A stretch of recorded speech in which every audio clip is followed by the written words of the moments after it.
the heart of the fashion industry, 10021, that's a zip code, with a very famous designer, custom-made dresses. She's famous worldwide, Lee Anderson Couture, who is also famous for her incredible choice of fabrics. Lee, what a pleasure to be here. Oh, I'm happy you're here. We're so excited. I mean, your designs are gorgeous. They're breathtaking. Thank the colors, the fabrics. I don't know where to begin. You've been in the fashion industry since 1980. Yes. When it was just booming, and fashion was very different back then. Tell us a little bit more about you entering the fashion industry. Well, I think when I began, it was very glamorous. My first job was in 557th Avenue, which was where Jeffrey Bean, Bill Blass, Ralph Lauren, they all had showrooms, and in the elevators would be Mrs. Onassis, it would be Caroline Rahm, it was very glamorous. And in the front of the building at lunchtime, all of the tailors would congregate, and it was amazing energy. You couldn't walk down the streets. People were pulling carts. It was so vibrant. Yes, and today the industry is very different. Yes, it is. You were part of the boom before the mass market came in. Tell us how it was working under these designers that are so famous today, and where the fashion industry was and where it's gone to. Well, I think the fashion designers then were more accessible. I would be walking down the street and I'd see Gloria Vanderbilt, or I would see Ralph Lauren, they were accessible, where now they've become superstars. You were part of Barney's, and you've featured your gowns in Bergdorf Goodman, but you decided not to give your brand in where all these other brands were. Why did you make that choice? Well, one of the things that department stores try to do is fill in the gaps. They have Armani, they had, in those days it was different designers, and then they use you to fill in the gap, what's missing, because you're manufacturing in New York and you can turn it over in a really short amount of time. And so you sort of start dumbing everything down to fit the price point, to fit their needs, and I think your collection suffers. Well, you have a wonderful exclusive store here on Lexington Avenue. You cater to high society as well. Tell us a little bit what makes your brand different. Well, I think it's the fabrics, the choices I've made, and as I've matured, I've learned that there are different types of women and different shapes, and I can embrace all of them, and it's just not available out there. It's not out there. The buyers are sitting with their computers. They don't go out on the floor. They don't interact with the customers. I do. And I feel like I have my hand on the pulse of not only the people in New York, but I have many clients. They come from San Francisco. They come from Tennessee. They come from South Carolina. It's really shocking. What I noticed, while I've been here watching you interact with the customers, is that you have a brand identity. Your clothes are Lee Anderson. When you see a dress, you know this dress that's designed by you is yours. You have an identity. And you also have the, shall I say, special touch of understanding what cut goes with each customer, what each customer's style is. And I think that's very important. And also what fabric fits a body type. Well, it's very interesting because some women are large and they like their clothes loose, and other women want them highly fitted. Some small women are the same. So it isn't just a cookie cutter approach. So also on the brand identity, I want you to tell me a little bit about what you think is missing from fashion, having lived through these big couture houses. Well, what's missing is that now, unfortunately, Dolce & Gabbana is everywhere. It's in every affluent area, and it's the same merchandise. And it's in the departments. It's oversaturation. You could buy the same thing in New York that you can buy in San Francisco. I go to Italy, and they already have these clothes in New York. Maybe they have better. And they have Tokyo, wherever you go. It's the same. It's vanilla. Your designs remind me of different eras. What inspires you when you design? Well, I think definitely I was influenced from the time I was a teenager and through my early 20s by the culture that was around me. I was influenced by, I think Jacqueline Kennedy was the first real style icon, Audrey Hepburn, Grace Kelly. It's a cliche, but I think film influenced my design. What do you believe is the reason that fashion keeps coming back, every era keeps coming back? I guess nothing's new. Nothing is really new. It does. It's very strange how sometimes keeps reinventing itself. Each era, true. Every other year. So no, save it's your influenced clothes by the because they're gonna come 40s. back. It's influenced by the 50s. It's influenced by the 80s. I've noticed that your fabric is quite different. When I touch a Lee Anderson dress, the quality is impeccable. It is fabric that I do not see with other brands. Where do you find your fabric, and how do you choose it? I shop for fabrics all over the world. And it includes interior design fabrics, it includes French fabrics, Italian fabrics. Some people come to me and I shop here, and some people I have to go to in the garment center, and then I go to PV, which is Première Vision in France, and everyone is represented, all the Italian mills, all of the mills. And I have noticed also that these are fabrics that, again, I'm just mentioning, I haven't seen in other brands, well, especially the mass brands. You haven't seen them is because some of them cost $1,000 a yard. I mean, and it's a very interesting thing. I let the market dictate. If I see a fabulous fabric in the design building and it's $1,000 a yard, I'll make a sample. And if people want that, they buy it. And if they want something less expensive, that's available to them as well. That's wonderful. You cater to all clients. You are carrying, your daughter Kira is carrying the torch over. Yes. Tell us about your daughter. Well, she was pursuing her own interests, and I always wished that she would get involved in my business and keep it going.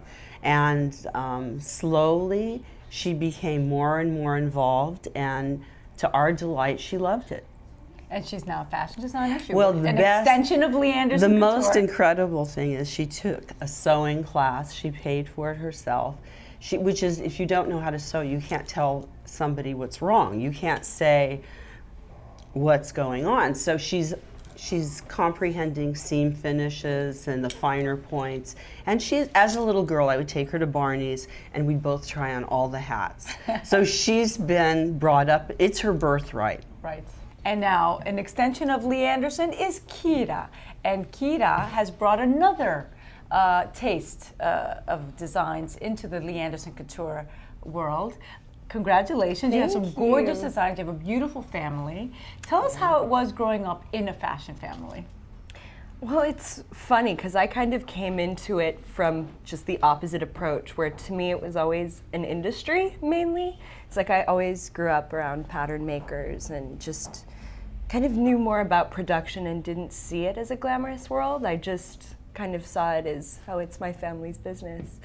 And then the older I got, the more I saw like, oh wait, this is amazing and this is so much fun and it's making people look beautiful and it is really glamorous. So it's kind of the opposite. That's funny, but you see all sides of it. You grew up into it. So that made it easier for you, for someone breaking into the industry from scratch. You studied design. What do you bring to the continuation of your mom's style? How different are you and how similar are you? How has she influenced you and what have you brought to her that's more modern? Well, or another generation, rather. Well, fortunately, we've always had a similar aesthetic, which is sort of more kind of on the vintage 1960s side. Like, we're influenced kind of by the same things. So you're continuing the identity. Yes. Which is very important. Yes. But I think it's, with my generation, everything is more about kind of everything seeming effortless and being able to wear things in more places. I mean, a lot of people my age, they want to be able to go out in the clothes they work out in. So it's more about kind of convenience. Convenience, exactly. Do you think that that's losing a feminine side? I don't really think so, but it's I mean, I definitely see a bigger impact when you go out and you actually do make an effort, which is what I love. Like, I get more compliments when I'm in like young neighborhoods like Williamsburg with my mom's clothes, because I feel like I'm actually making the effort, which makes a bigger impression. But I just I've become more interested in making basics and kind of just having one go-to piece that makes me look fabulous, and I can go out and I don't even have to think about it. The new generation of Lee Anderson, you go out and you do market research. Tell me what you believe is missing from the new generation of the fashion industry. Well, I find that there is so much more focus on trends and being kind of seen wearing this, and people focus less on what looks good on them. And we specialize in making sure that people look their best, as opposed to just being seen wearing, the cool new cut of pant, or just being trendy and more looking great as yourself. Going back to the family business, your dad, who's going to come on in a little bit and talk to us, is a Greek from Greece. Yes. So you're half Greek, and you're an honorary Greek. So tell us about growing up Greek in America with an American mom and a Greek dad. Well, How have you embraced your Greek culture? Well, I think in the United States, Greeks have a reputation that it's really hard not to embrace it. We're known as such like warm, fun people that always, we enjoy life. And when my friends have met my family, they've always said, you really seem to enjoy being alive. And I think that's the Greek part of me. And you go to Greece all the time. I do. What do you love about the Greek culture? There's so many things to love about the Greek culture. Personally, I think Greek women are amazing. They're the most maternal, strong, just Greek women kick ass. If I can say that on TV. Well, your mom became married to a Greek for 35 years. She became a Greek, so she's and Greek now. it's such a warm and friendly culture, and it's hard not to love it. And whenever I meet another Greek person, it's just like you want to talk about it, and you feel Connected. like you're connected. And it's great. The culture is just so wonderful. I'm so lucky to be Greek. Do you speak Greek? No. I mean, Greek. I can order food. Spanakopita, tiropita. That's it. Well, your mom is also comes from Croatia. Your grandmother, your mom's mother comes from Croatia. Yes. So your mom is half Swedish, half Croatian, and Greek. What a beautiful mix! Beautiful Kira, the product of two beautiful people. We are with the whole family now, and Nikos Aggelakis is the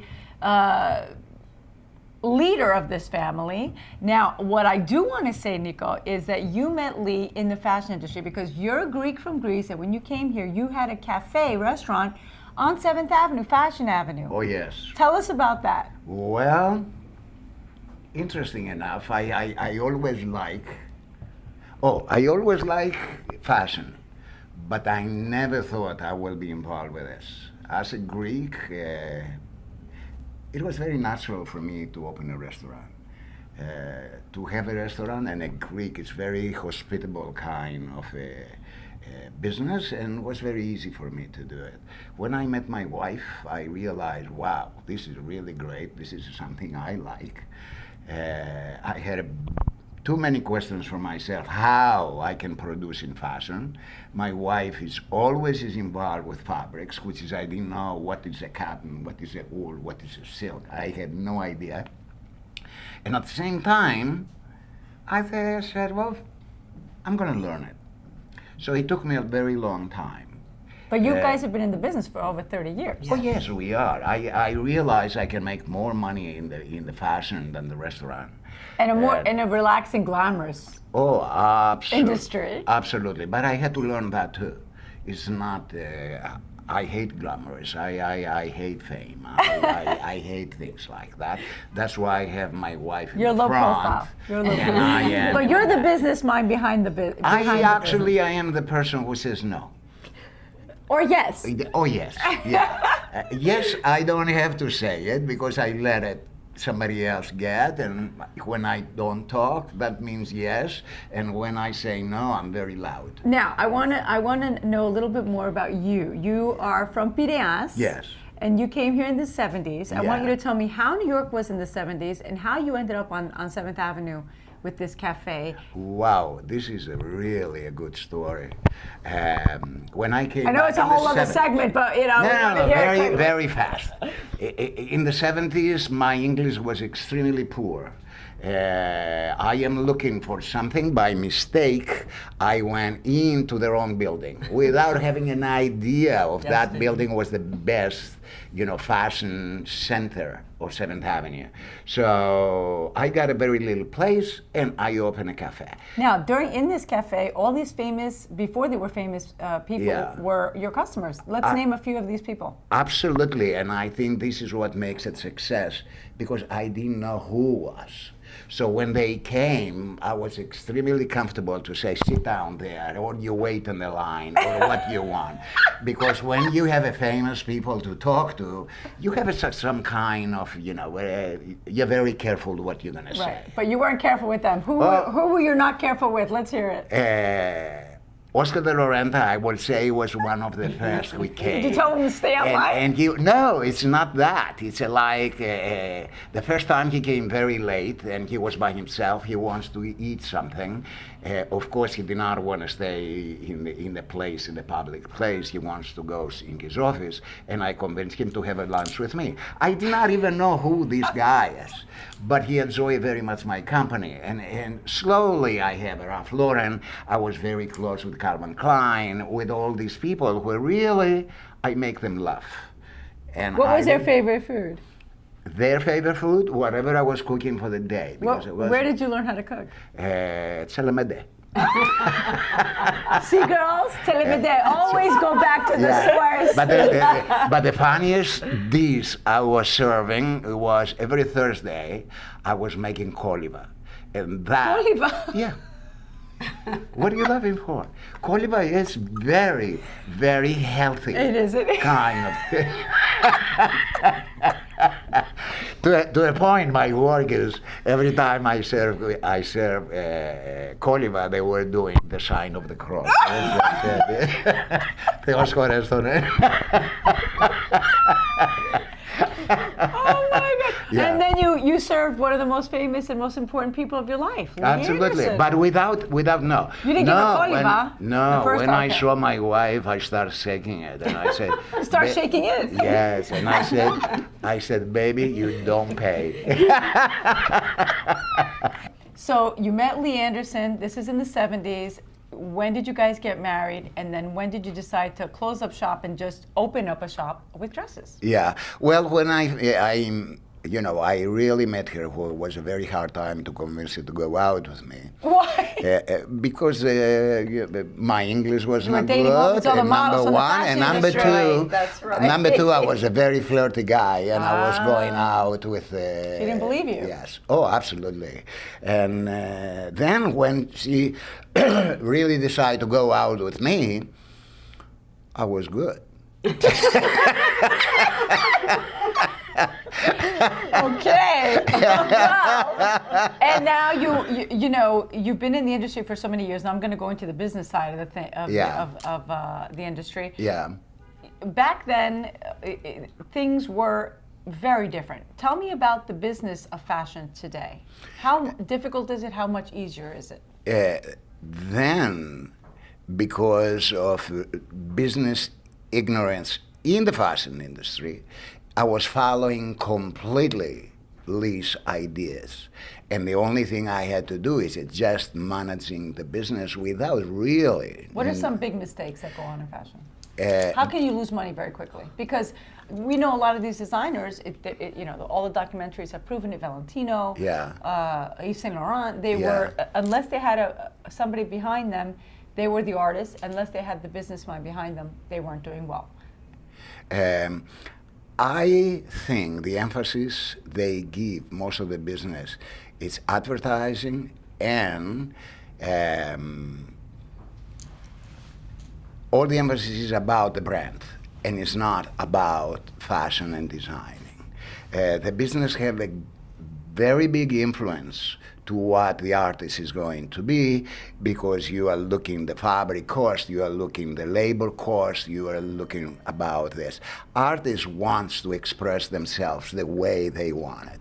So you have to have a control of this, you know, to, let's say, Control the artist. No, put a parenthesis to what you can do and what you cannot do. You said no all the time. It's How not hard all- was it working Okay, with your many, husband? We have many to talk about it. designers have said to me they wish they had Nick, and I said, really? And what would you do if Nick said, you can't have that extra sample maker, or you can't, because it wasn't financially Right, viable. in favor? And they don't really want to take that direction. They have their own vision, and they follow their own instincts, which may not be good business instincts. Married to a Greek, you're an American. Tell me a little bit about that. Well, I couldn't understand him for the first 2 years. I'm serious. Like, I would listen really hard, and because he had a very heavy accent. And probably that's why we're still together. But you had a little similar background. Your mother was from... Well, he reminded me of my mother, actually, because my father was very cool and very contained, and my mother had more of a temper and more colorful. But no, Nick was the most charming man. He had lovely table manners. He took care of everything. He was amazing. Don't look at me. You were good, Nico. You were good. He was very good. Yeah. Tell me about embracing the Greek culture. I mean, is the family more Greek, or it's both cultures? I think it's both cultures. Somebody asked me an interesting question about being married to a Greek. They asked me about my religion. I said, well, you know, my daughter was baptized in Greece, so her yaya and everybody was happy, and I was happy. My husband was happy. And then she came and she went to Convent of the Sacred Heart. So then and they said to me, you're only baptized once. You could be part of everything. And I think she considers herself Greek Orthodox. Do you? Yeah. Yeah, absolutely. Yeah. How easy was it working with your husband? Do Well- you think a relationship gets stronger, or is it a Oh, I little bit more definitely tired? think our relationship lasted because we worked together. We have everything in common. He's my best friend. Yeah, we are friends. You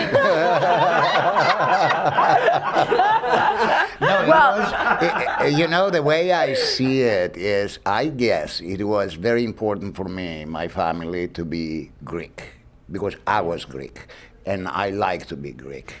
And if I die and come back again, I will choose to be Greek. So it was very important for me, you know, to take them, let's say, Easter, 12 o'clock at midnight, you know, to the church, even though she was crying. Yeah, and my wife too, she was enjoying it. To go. It's something really special. So in the Greek culture, I think we are very warm people. We like good things. And I think what is really important is we like life. Mm-hmm. We like to laugh. We like to drink. We like, you know, typical Zorba kind of life. What is your advice to Greeks marrying non-Greeks? How do you make it work? You have to respect the other culture. You have. It's very important of. Be happy and understand the other culture and respect it. I think this is the most important, instead of be one way, my way, or the highway, in a kind of thing. Well, that's good. Mm-hmm. That's a good. You have very good. You have good points. Good points. Good guy.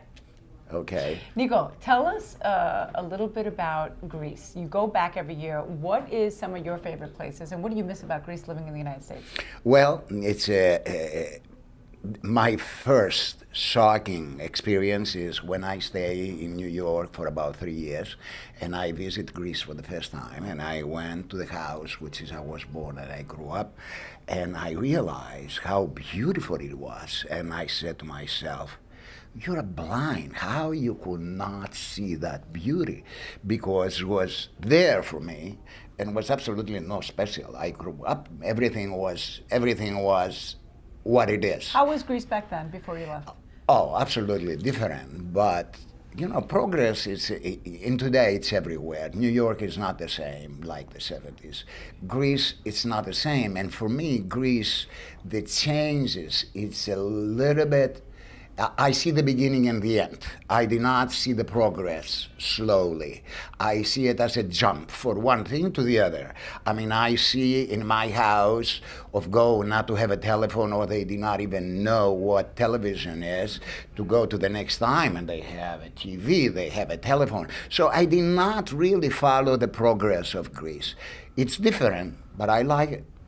Well, it was such a pleasure listening to the story of Nikos Aggelakis, Lee Anderson, and carrying the torch here, Kira. Every woman, I believe, should have a custom-made gown. What do you think, Lee? I think you're right. And who will offer that to them? Me. Our company. Lee, Kira, and Nikos are waiting for all of you to come and see their gorgeous designs right here in the heart of Manhattan, Lexington Avenue. Thank you so much for having us. Thank you. Thank you very much. And congratulations on everything that you've done with your family, Nico. Thank you. And congratulations, Lee and Thank Kira, on you. your gorgeous, gorgeous designs and very successful company. Every woman deserves a custom-made gown or dress in their closet because you're worth it.